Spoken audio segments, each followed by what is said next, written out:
નમસ્કાર મિત્રો, હું હરિવર્ધન ચોકસી આપ સૌનું સ્વાગત કરું છું. મિત્રો, આજના વિડીયોમાં આપનું ખૂબ ખૂબ સ્વાગત. મિત્રો, સમાજમાં આપણે ઘણીવાર જોઈએ છે કે એક હસતા રમતા પરિવારની જિંદગી અચાનક બદલાઈ જાય.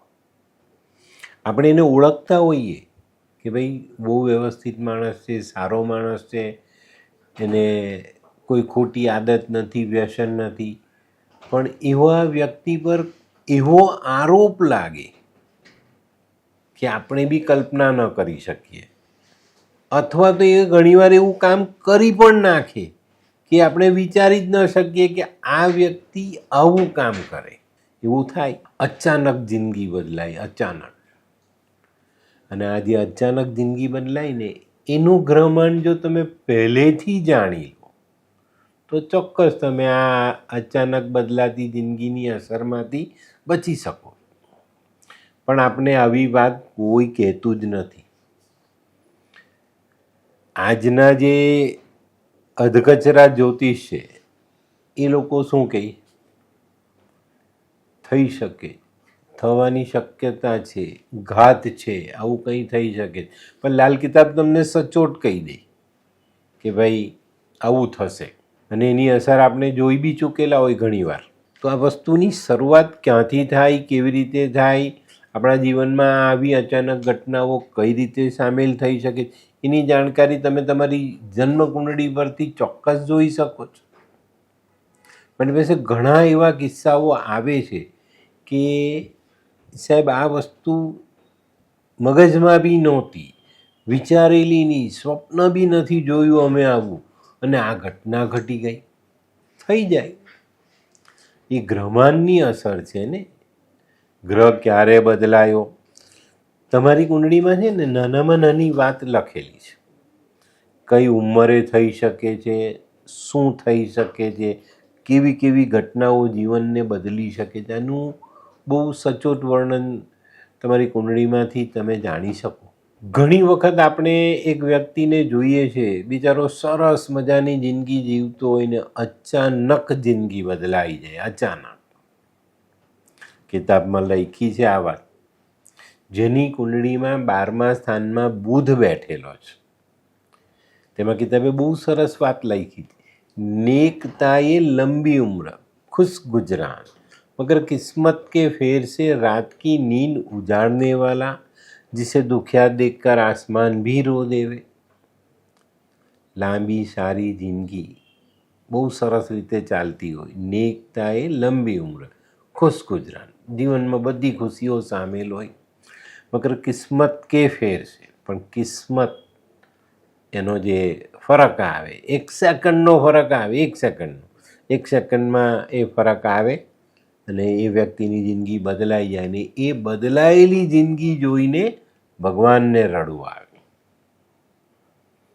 કેમ કે આપણે એને સમો સુથરો સારી જિંદગી બધા સુખ ભોગવતો જોયો, અને અચાનક એ માણસ જેલમાં ચાલ્યો જાય, અપંગ થઈ જાય, એની જિંદગી જ આખી બદલાઈ જાય. તો થાય છે આ વસ્તુ.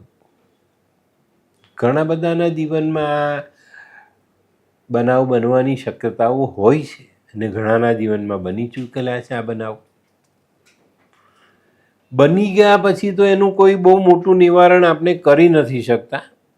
એની સાથે આપણે જીવવાની ટેવ પાડવી પડે. પણ જો બનવાની શક્યતાને તમે પહેલાં ઓળખો છો, જાણો છો અને એમાંથી બચો છો, તો મારે તો એવા બહુ કિસ્સા આવે. ઘણી બહેનો દીકરીની કુંડળી લઈને આવે, આપણે એમ કહીએ કે બેન તમારી દીકરીને સાચવજો, તમારી દીકરી આ પ્રેમ પ્રકરણમાં કદાચ તમને છોડીને ચાલી જાય, આમ અકળાઈ જઈશ. ના ના ના સાહેબ, અમારે એવું નથી, અમારી છોકરીને અમે એવા કંઈ સંસ્કાર આપ્યા નથી, લાવો લાવો, અમારે કુંડળી નથી બતાવી, લો ભાઈ લઈ જાઓ. હવે એ જ બેન 3 મહિના પછી પાછી શોધતી આવે કે સાહેબ તમે કીધેલું એ જ થયું, આજે ભાગી ગઈ છે, જુઓની કાં છે, પાછી આવશે નહીં આવશે.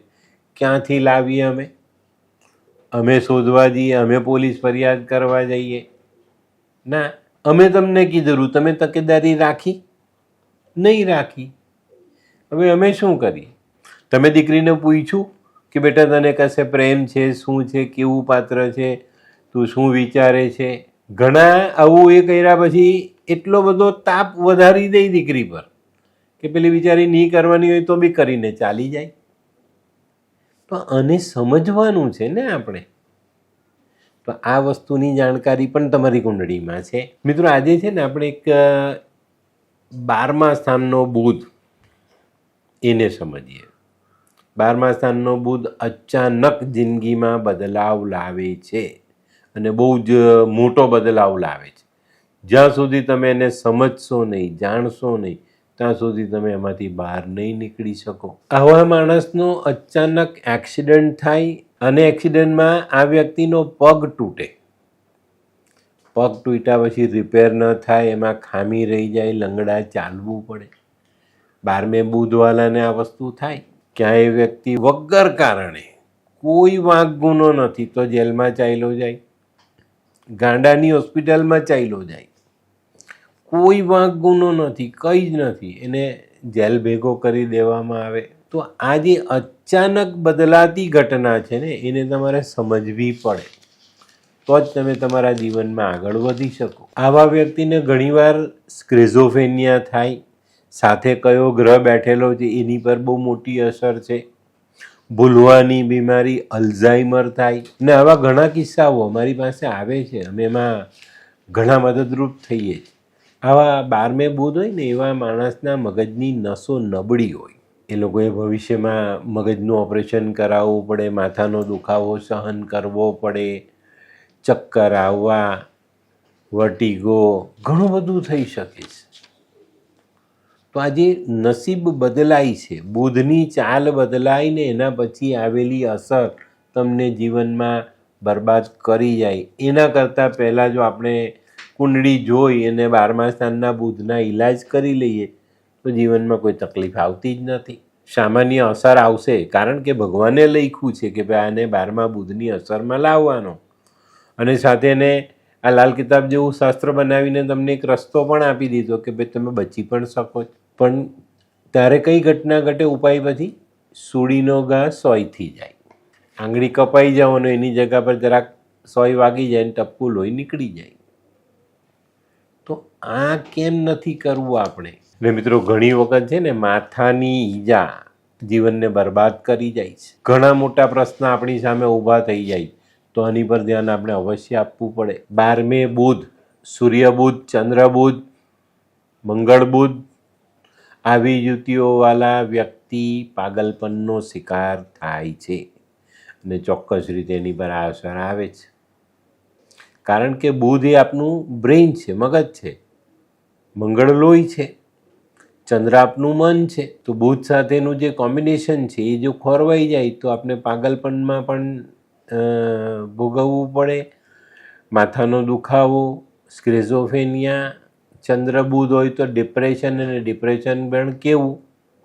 છેલ્લે માણસ આપઘાત કરે એવું. તો 12મે બુધની કુંડળીમાં ઘણા બધા યોગો એવા છે જે એને ઘણી બધી રીતે પરેશાન કરે. હવે આ 12મે બુધની કુંડળીમાં જ્યારે 6ઠા સ્થાનમાં ચંદ્ર હોય ને 12મે બુધ હોય ને ત્યારે એન્ઝાઇટી, ડિપ્રેશન, હાઈ લેવલનું ડિપ્રેશન આવે. તો એન્ઝાઇટીમાં માણસ સ્વીકારવા તૈયાર નથી કે મને ડર લાગે, હું ડરું છું. કારણ કે એને એમ જ લાગે કે આઈ એમ ઓકે, હું સરસ છું, મને કોઈ પ્રોબ્લેમ જ નથી. પણ એનું જે વર્તન છે, એનો જે વ્યવહાર છે એનાથી આપણે ખબર પડી જાય કે આ વ્યક્તિ જુદા વિચારો ધરાવે છે. તો આ બધી જ વસ્તુને જો આપણે આપણા જીવનમાં જોડીએ અને પહેલેથી જાણીને આપણી કુંડળીને સમજીએ, એના ઈલાજ કરીએ તો ચોક્કસ આપણે આવી ખોટી અસરોમાંથી બચી શકીએ છીએ. હવે 12મે બુધમાં કિતાબે કીધું કે ભાઈ લાંબી સારી જિંદગી પણ અચાનક બદલાવથી તમારી આખી લાઈફ બદલાઈ જાય. તો એ બદલાવનો સમય અને એ બદલાવ ન આવે એના ઉપાય ચોક્કસ તમને લાલ કિતાબ આપે છે. તો એની સમજદારી આપણે બતાવવી પડશે, એને જાણવું પડશે અને એમાંથી નીકળવું પડશે. તો ચોક્કસ આપણે એમાં ફાયદો થાય. તો મિત્રો આવી જે મહત્ત્વની જાણકારી છે ને એની પર તમે ધ્યાન આપો. બીજી બાજુ આમ તેમ ફાંફા મારવા કરતાં આપણે આપણા જીવનને, જિંદગીને બચાવી શકીએ, એમાંથી થનારા નુકસાનને આપણે દૂર કરી શકીએ, એની પર ધ્યાન આપશો તો ચોક્કસ તમને જીવનમાં ઘણા બધા સારા ફાયદાઓ મળશે. અને અચાનક જિંદગી બદલાય એના કરતાં પહેલાં જ આપણે આપણી જિંદગીને બદલવી જોઈએ. તો હું એમ કહું કે ભાઈ જો એકવાર જિંદગીમાં આપણે આપણી કુંડળીને ઓળખી લઈએ, જાણી લઈએ અને એના ઉપાય આપણે કરી લઈએ તો વાંધો ક્યાં પડે છે, બચી તો જઈએ. તો મિત્રો આજનો વિડીયો ચોક્કસ તમારા ધ્યાનમાં જેટલા પણ માણસો છે કે જેનો એક્સિડન્ટ થયો હોય, એક્સિડન્ટ પછી જિંદગી બદલાય છે, કોઈ અપંગ થયું છે, કોઈ માથાના રોગથી પીડાય છે, કોઈક બીજી રીતે કંઈ તકલીફમાં આવી ગયું છે, એવા લોકો સુધી પહોંચાડજો. અને આવા લોકોને મારી ખાસ વિનંતી કે તમારે તમારી જિંદગીને બદલવા માટે લાલ કિતાબના ઉપાય કરવા જરૂરી. તો ચોક્કસપણે તમે અમારી એપોઇન્ટમેન્ટ લઈને અમને મળી શકો. તો મિત્રો હું હરિવર્ધન ચોકસી આપ સૌની રજા લઉં. ફરી મળીએ નવા વિડીયોમાં નવી જાણકારી સાથે. તો ચાલો બદલીએ જિંદગી. નમસ્તે.